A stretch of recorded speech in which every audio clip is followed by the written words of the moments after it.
buenos días. Continuamos con nuestro relato de la Guerra Civil Española en tiempo real. Hoy es 27 de marzo de 1937. Ha tenido lugar la primera semana de la primera primavera de la guerra y esta semana Franco ha decidido cambiar su estrategia, que desde el pasado mes de octubre se centraba en ocupar la ciudad de Madrid, o al menos rodearla. Esto se debe al fracaso de la ofensiva ya citada en las 2 semanas previas sobre Guadalajara.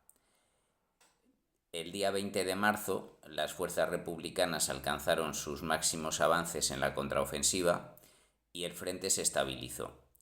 Sin embargo, todavía hasta el 23 de marzo se han producido combates en la zona y el día 22 ha comenzado el relevo del Corpo di Truppe Volontarie en el frente de Guadalajara por la tercera brigada de la División de Soria, es decir, por tropas españolas, aunque algunas banderas, es decir, batallones de la División Litorio, permanecerán en Guadalajara hasta el 6 de mayo.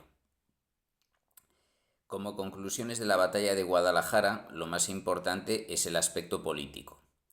Es decir, por si alguien no lo tenía claro, la presencia de tropas regulares italianas en España ha quedado demostrada por los prisioneros y los documentos capturados, y la derrota de este cuerpo de las fuerzas italianas ha sido estrepitosa. Han perdido aproximadamente a la mitad de sus hombres, muertos, heridos o prisioneros, y 2 de sus 4 divisiones han quedado aniquiladas.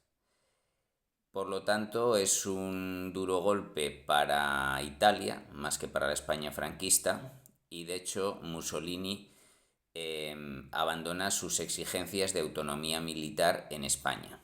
Queda muy descontento con el rendimiento de sus tropas y acepta la decisión de Franco de que el CTV pase a estar integrado en las unidades españolas. Por lo tanto, no solo subordinado al mando central franquista, sino también a los ejércitos, a los jefes de ejército dentro de cada sector. De manera que las divisiones italianas se reconvierten en una especie de brigadas mixtas denominadas flechas, en las que compartirán la presencia soldados españoles con soldados italianos. Además, hay un coste político-militar, ya que el embajador italiano en la España franquista, Cantalupo, es destituido, así como 5 de los 6 mandos militares italianos del CTV, incluido Roata, aunque esto tendrá lugar ya en el mes de abril. En cuanto al tema militar, técnicamente quien ha perdido terreno es la República, ya que si bien el avance franquista, más bien italiano, ha llegado casi a las puertas de Guadalajara capital, al final han tenido que retroceder y esto es lo que se recuerda, el terreno recuperado, especialmente la ciudad de Brihuega, la población de Brihuega. Pero lo cierto es que el frente está ahora 20 kilómetros más cerca de Madrid que lo que estaba antes de la ofensiva. Es decir, los republicanos han perdido terreno, ligero eso sí, a cambio de detener una ofensiva enemiga hacia Madrid. Igual que lo que pasó en el Jarama, por ejemplo. Es decir, la situación estratégica apenas cambia. En cuanto a las bajas militares, a pesar de la propaganda que habla de un gran desastre italiano, sí lo es para el CTV, pero no para el conjunto del ejército franquista, ya que la mayoría y casi todas las bajas han sido de las fuerzas italianas y no de las españolas, y el número de ellas es solo ligeramente superior. Concretamente 8.000 bajas del bando franquista, casi todas italianas, y 6.400, que no es poco, en el bando republicano. No obstante, lo más destacado, la consecuencia estratégica más destacada de este fracaso es que Franco por fin se convence después de 5 meses de que ni se puede asaltar ni rodear Madrid. Por lo tanto, vuelve sus ojos hacia el norte de España. Ahora ampliaremos esta información, que es la principal de esta semana, pero antes de dejar la batalla de Guadalajara hablamos de otras consecuencias en el plano internacional y en el plano militar.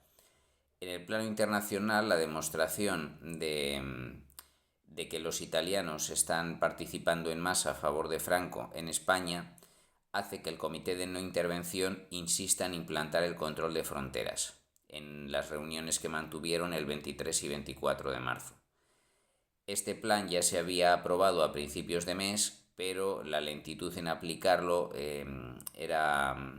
hacía que en estas semanas apenas se hubieran montado los servicios de observación y las patrullas de vigilancia, que todavía tardarían casi un mes en hacerse. Pero a la larga esto va a perjudicar a la República, porque las democracias eran mucho más eficaces que las dictaduras fascistas en el control de fronteras. Por lo tanto, exigir un mayor control por parte del envío de voluntarios y armas va a perjudicar más a la República que al franquismo. En cuanto al plano militar, la batalla de Guadalajara demuestra que la guerra moderna necesita aviación. Es decir, el Corpo di Truppe Volontarie estaba muy modernizado en cuanto a automovilismo y blindados, pero le faltaba apoyo aéreo por las circunstancias meteorológicas y la falta de aeródromos a la que aludíamos en los vídeos anteriores. Por lo tanto, en la guerra moderna, lo que luego llaman Blitzkrieg, no basta tener tanques o vehículos motorizados. Es necesario el apoyo aéreo, porque si no los vehículos acaban siendo rodeados por fuerzas de infantería superiores. Y también, antes de pasar a la nueva planificación estratégica de Franco, recordar que esta semana continúa la batalla de Pozo Blanco. Como consecuencia de la victoria en Guadalajara, los republicanos pueden enviar a Córdoba la 13 Brigada Internacional, 30 aviones y carros de combate, que inician el 24 de marzo una contraofensiva desde la carretera entre Montoro y Don Benito hacia la que une Córdoba y Llerena, es decir, la frontera aproximadamente entre Andalucía y Extremadura, aunque se combate exclusivamente en territorio andaluz de la provincia de Córdoba. Concretamente avanzan 3 columnas republicanas desde Hinojosa del Duque hacia Peñarroya, desde El Viso hasta Villanueva del Duque y Alcaracejos, y desde Pozo Blanco, ciudad que da nombre a la batalla porque era el principal objetivo de los franquistas antes de ir hacia el Santuario de la Cabeza, repito, desde Pozo Blanco hasta Villa Arta y Puerto Calatraveño.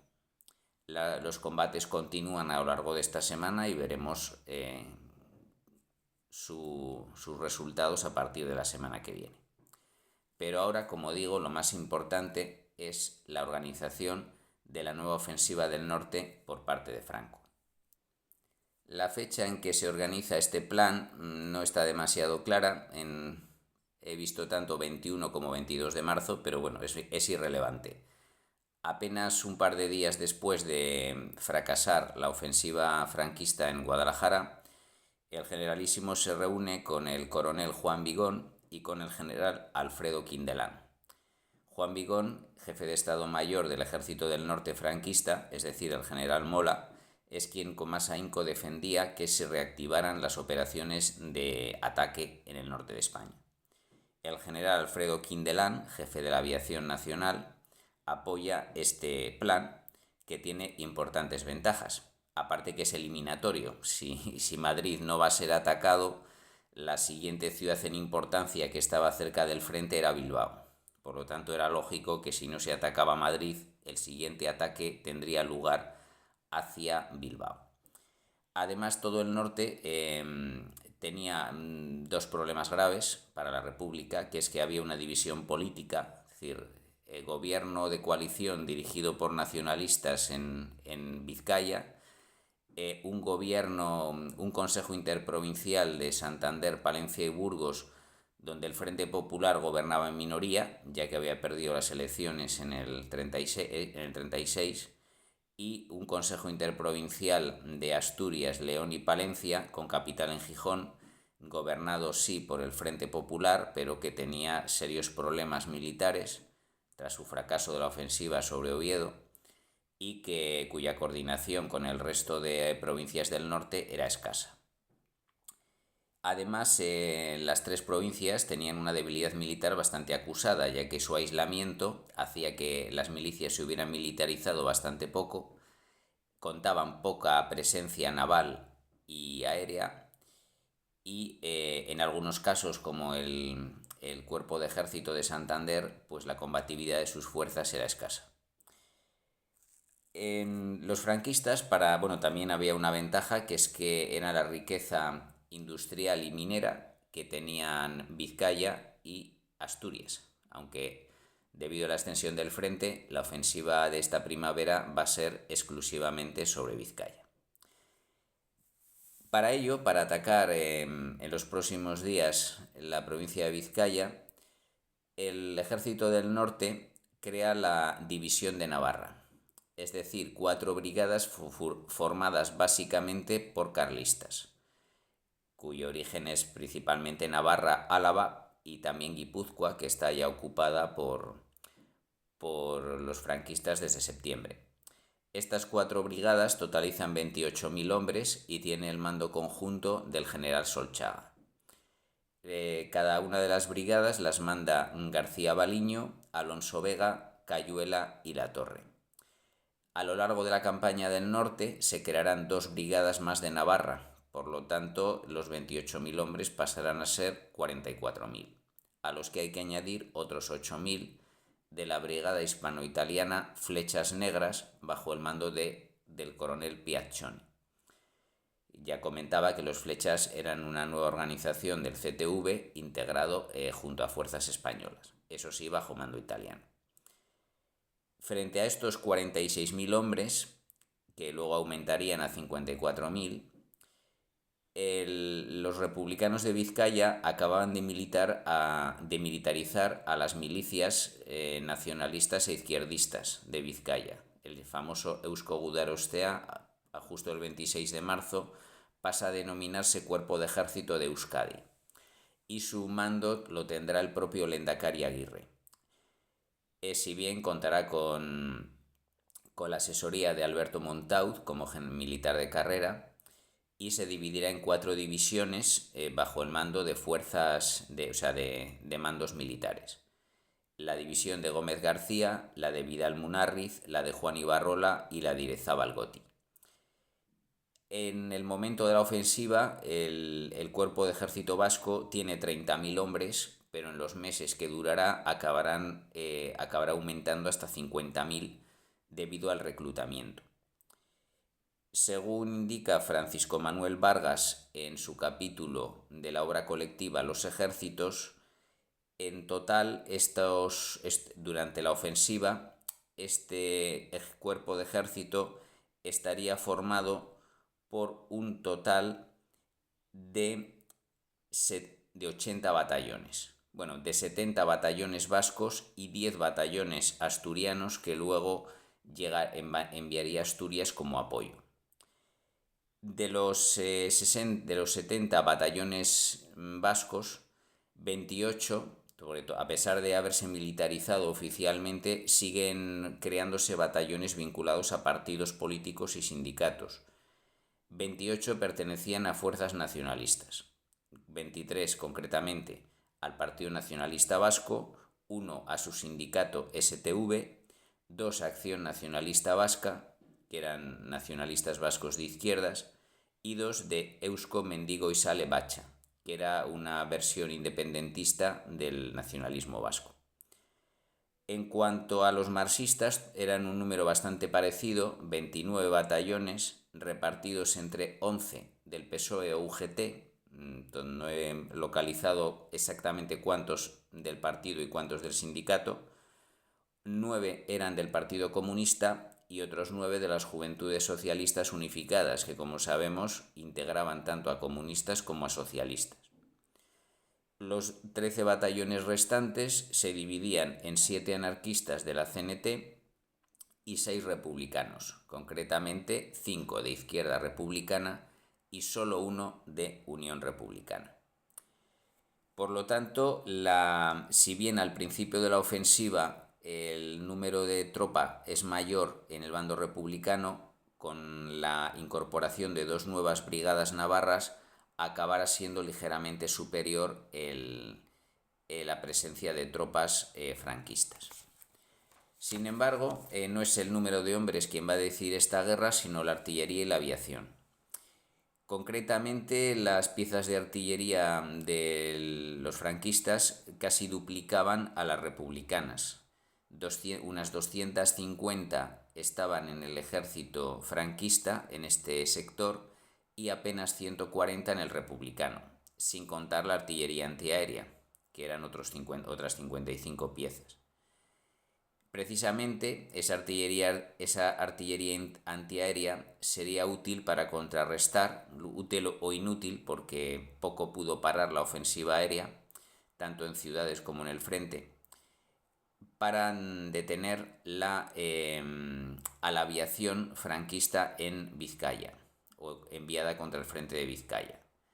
Los franquistas disponían en el norte de 150 aviones, concretamente 100 bombarderos y 50 cazas, de los que la mayoría, unos 80, eran alemanes integrados en la Legión Cóndor, bajo el mando de Wolfram von Richthofen. Los otros 70 eran italianos en su mayoría, pero había algunos españoles, y formaban la aviación legionaria. Contra estos 150 aviones, en las primeras semanas de la guerra, los republicanos solo contaban con unos 15, si bien ya en el mes de mayo la República enviaría otros 50, pudiendo apenas conseguir una inferioridad en aviación de 2-1. Por lo tanto, si bien en infantería en las fuerzas estaban parejas, en cuanto a aviación, artillería y sobre todo aviación, la superioridad franquista era abrumadora. En el mar también tenían ventaja los franquistas, ya que contaban con 3 buques de gran calado: el acorazado España, si bien estaba un poco obsoleto en estos momentos, y los cruceros Almirante Cervera y Canarias. Los republicanos no tenían acorazados ni cruceros en el Cantábrico. Sí tenían 2 destructores, el José Luis Díez, del que ya comentamos su deserción reciente, pero que fue recuperado y devuelto a Bilbao, si bien no contaba con tripulación para manejarlo, y el destructor Ciscar, que acababa de ser botado en 1936 y fue enviado al Cantábrico como refuerzo. Pero no era rival para los 2 cruceros franquistas, Almirante Cervera y Canarias. Además, los franquistas tenían otro destructor, el Velasco, y un minador recién botado también, el Júpiter. Por lo tanto, en cuanto a buques de mediano y gran calado, la superioridad de los franquistas era de 4 contra 2, siendo estos 2 además muy poco operativos. Eso sí, contaba la República con 3 submarinos y un torpedero, que debido a su poca operatividad también, hablamos de naves de un nivel de desarrollo muy escaso o de muy poco calado, no podían amenazar el bloqueo marítimo que se impondría durante toda la campaña. Así quedan fijadas las piezas del tablero para lo que será la ofensiva, la campaña más larga de la guerra hasta ahora, la campaña de Vizcaya. El día D se fija para el 31 de marzo y iremos contando a lo largo de las próximas semanas su desarrollo. Muchas gracias por escucharme y hasta pronto.